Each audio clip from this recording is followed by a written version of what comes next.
చాలామంది స్టూడెంట్స్ నన్ను కామన్గా అడిగిన క్వశ్చన్ ఒకటి, వై ఐ చూస్ ఈసీఈ. నేను ఈరోజు వీడియోలో నేను ఈసీఈ ఎందుకు చూస్ చేసుకున్నాను అండ్ మీకు క్లారిటీ ఇస్తాను. ఫస్ట్ థింగ్ ఏంటంటే, నాకు చిన్నప్పటి నుంచి కూడా ఏదైనా ఒక ఎలక్ట్రానిక్ ఐటెం చూస్తే అది ఎలా వర్క్ అవుతుందో తెలుసుకోవాలని ఒక ఇంట్రెస్ట్. అదే ఇంట్రెస్ట్తో వాటిలో ఉన్న కాంపిటెన్స్ అన్ని రిమూవ్ చేసి దాని మొత్తానికి వర్క్ అవ్వకుండా చేసేవాడిని.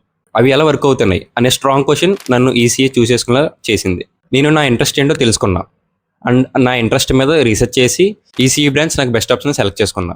అండ్ సెలెక్ట్ చేసుకుని నేను డిప్లొమా జాయిన్ అయ్యా. అదే ఇంట్రెస్ట్ తోటి బీటెక్ ఫైనల్ ఇయర్ వరకు వచ్చా.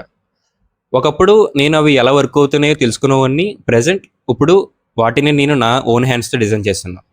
సో మీ ఇంట్రెస్ట్ ఏంటో తెలుసుకుని then choose which brand suits you. మీకు కూడా నాలో ఎలక్ట్రానిక్స్ అంటే ఇంట్రెస్ట్ అయితే then better to choose ECE. And ఈ వీడియోని మీ ఫ్రెండ్స్లో ఎలక్ట్రానిక్స్ అంటే ఇంట్రెస్ట్ ఉన్న వాళ్ళకి షేర్ చేయండి. For more content do follow think with CV. Let's build with understanding.